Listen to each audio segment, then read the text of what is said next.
Vous vous doutez qu'après ces 5 journées passées à Rome, dans des circonstances exceptionnelles, j'aurais beaucoup à vous raconter. Mais si je le faisais maintenant, ni le pape François, ni le pape émérite Benoît ne seraient contents. En effet, tous deux ont insisté dans des textes sur les homélies du prêtre que l'homélie n'est pas un commentaire de l'actualité ni de la vie du prêtre, mais le commentaire de la parole de Dieu. Alors nous trouverons un autre moment pour que je puisse vous conter ce que j'ai vécu. Cependant, petite entorse, vous me connaissez, une anecdote qui pour moi a été bouleversante. Le pape François a voulu que durant cette semaine, le corps de Padre Pio soit amené de Petricella au Vatican, exposé dans la basilique Saint-Pierre. Pourquoi ? Parce que le Padre Pio a confessé durant sa vie plus de 5 millions de personnes. Cela me rend bien modeste. Eh bien, j'ai été bouleversé quand j'ai vu les images à la télévision de l'arrivée du corps de Padre Pio à Rome. En plus d'une foule extrêmement nombreuse sur les trottoirs, il y avait beaucoup de policiers, des militaires. Et là, chaque policier, chaque militaire faisait un signe de croix ou saluait le corps de Padre Pio qui arrive à Rome. Dans un pays où la laïcité devient une laïcité d'exclusion, j'ai trouvé cet épisode significatif. Mais revenons à l'essentiel. Nous rentrons au carême. Le carême, c'est une période qui n'a pas bonne presse en général.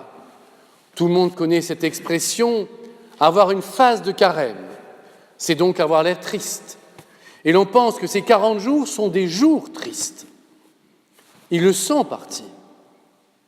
Parce que durant le carême, nous sommes invités, nous les chrétiens, à nous rendre compte que comme le peuple hébreu de la première lecture du livre du Deutéronome, nous sommes des esclaves, nous sommes des pécheurs, prisonniers du péché. Oui, prisonniers du péché. Est-on libre quand on se montre médisant ? Est-on libre quand on se montre méchant ? Est-on libre quand on manque de générosité ?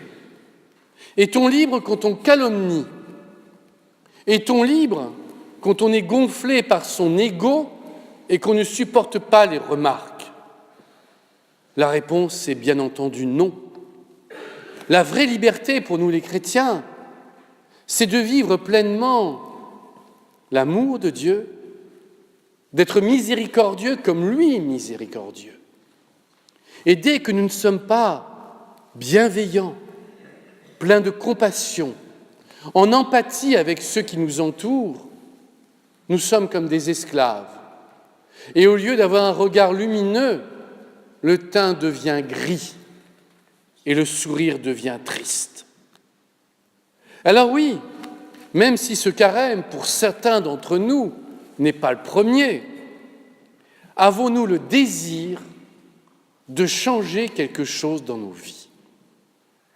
Avons-nous ce désir profond de devenir meilleurs ? C'est ça l'objectif. Nous pouvons râler sur le monde, râler sur la société, râler sur les injustices. Mais comme le dit le Dalai Lama, sois le changement que tu veux voir dans le monde. Ainsi, si nous voulons que le monde soit meilleur, devenons meilleurs. Et le carême est l'occasion pour nous les chrétiens de ce rappel, non pas moralisateur, mais existentiel. Alors oui, avons-nous le désir de vivre pleinement ce carême ? Si la réponse est non, eh bien nous ferons comme d'habitude, rien ou très peu.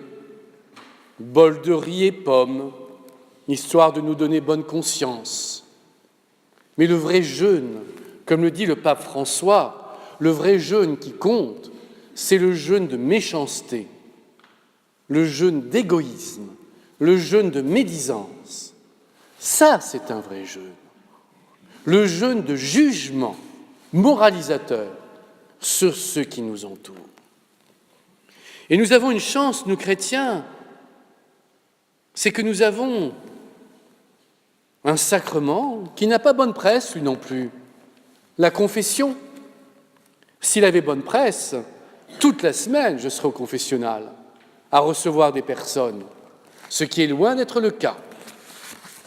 Eh bien, le pape François, s'adressant aux missionnaires de la miséricorde, dont je fais désormais partie, nous a mis en garde avec des mots extrêmement forts. Il nous a dit, si tu n'es pas capable de montrer la maternité de l'Église, si tu n'es pas capable d'accueillir ceux qui viennent te voir comme un père, en les prenant dans tes bras, en sachant les consoler, en leur disant que Dieu les aime, alors surtout, je te le demande, ne va pas au confessionnal et fais autre chose. Avertissement sans frais pour chacun des prêtres ici présents. Parce que oui, ce qui compte, ce n'est pas de demander pardon à Dieu seulement de nos lèvres, mais avec le cœur. Et le carême peut être l'occasion aussi de reprendre contact avec notre cœur. Et pour cela, tout simplement, de prendre du temps pour Dieu. Enfin, nous arrivons à un moment difficile, le commentaire de l'Évangile, qui nous parle des tentations du Christ par le diable. En France, vous savez, nous sommes de grands esprits très intelligents. Nous avons tout inventé, y compris les droits de l'homme, et le monde entier doit nous être reconnaissant. Je suis ironique. Donc, en tant que grands esprits, nous ne croyons plus au diable. C'est une image. Non, le diable, c'est pour les vieux messieurs et les vieilles dames, ou alors les fous mystiques.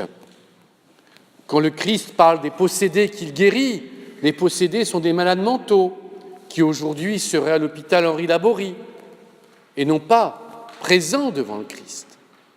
Eh bien moi je dis non, je crois au diable, je crois que le diable existe et que parfois nous sommes ses instruments et que parfois, souvent, nous avons à le combattre. Alors en allant à Rome, j'avais une question à poser au pape François. Et dans ma prétention de petit Français, j'étais persuadé de le rencontrer pour pouvoir lui poser cette question. Eh bien, la Providence a pourvu. Et j'ai pu discuter avec le pape François pendant près de 5 minutes, ce qui est colossal. Il s'est approché de moi, et heureusement, à côté de moi, se trouvait une femme qui parlait espagnol et anglais, qui lui a traduit ma question. Je lui ai dit, votre sainteté, vous m'envoyez, moi, Français, comme missionnaire de la miséricorde. Mais nous allons être confrontés au mal et au diable, dans l'Église, soyons lucides, et hors de l'Église. Qu'est-ce que vous me conseillez? Que dois-je faire? Alors le pape, comme il avait l'habitude de le dire, m'a pris non pas la main, mais le plâtre, en tapotant dessus, et m'a répondu « Il faut prier Marie ». Ce n'est pas la réponse que j'attendais. Je pensais qu'il me dirait de prier Saint Michel Archange, mais non, il m'a dit « Prie Marie tout le temps, dis ton chapelet tous les jours, prie le rosaire, c'est Marie qui te défendra contre le démon, c'est Marie qui te défendra contre la tentation ». Je savais, on me l'avait dit au séminaire. Dès le 2e chapitre de la Genèse, on apprend que le démon sera terrassé par une femme. Et nous, chrétiens, voyons dans cette femme Marie, la mère de Dieu. Il a poursuivi, Marie va te prendre dans son manteau et te protégera. Mais pour ça, il faut que tu la pries tous les jours, à chaque instant. Et alors, et ce sera ma conclusion, je n'ai pu m'empêcher de penser à Padre Pio. Padre Pio a été confronté toute sa vie, non seulement à l'hostilité de l'Église, et j'aime rappeler que c'est le seul saint fait saint en ayant 5 condamnations de l'Église sur le dos, condamnations qui n'ont jamais été levées, et que cette semaine, il était exposé, présent au Vatican. Eh bien, Padre Pio, tout au long de la journée, priait Marie, sans cesse, en marchant, je dirais presque en dormant, et que Marie était omniprésente dans sa prière. Eh bien alors, pour nous, c'est peut-être un exemple. Nous avons la chance à Poitiers d'avoir eu la présence d'un grand saint, Saint Louis-Marie Grignon de Montfort, dont le confessionnal est présent à Saint-Porcher. Il était là dans ce confessionnal, où il confessait pendant des heures. C'est lui qui, de ses mains, a commencé par bâtir la chapelle de Montbernage. Eh bien, Saint Louis-Marie Grignon de Montfort nous disait que Marie est notre exemple dans la vie chrétienne. Nous avons à faire comme elle, à accueillir Dieu en nous-mêmes. Alors oui, prions Marie plus que jamais, qu'elle nous éclaire, qu'elle nous guide pendant ce carême, qu'elle nous console quand la vie se fait violente, quand nous souffrons des épreuves, que nous traversons des drames. Aujourd'hui est la journée mondiale des malades, et nous savons bien que beaucoup d'hommes et de femmes souffrent dans leur âme et dans leur corps. Eh bien, prions Marie de les consoler, mais aussi, ne nous dédouanons pas, qu'elle nous donne la force de consoler, qu'elle fasse de nous des missionnaires de la miséricorde, qu'elle fasse de nous des consolateurs. Le pape François a dit « Le pardon n'est pas un décret, le pardon est la caresse de Dieu ». Eh bien, soyons les témoins de la caresse de Dieu, de la tendresse de Dieu auprès de tous ceux et celles que nous allons croiser. Amen.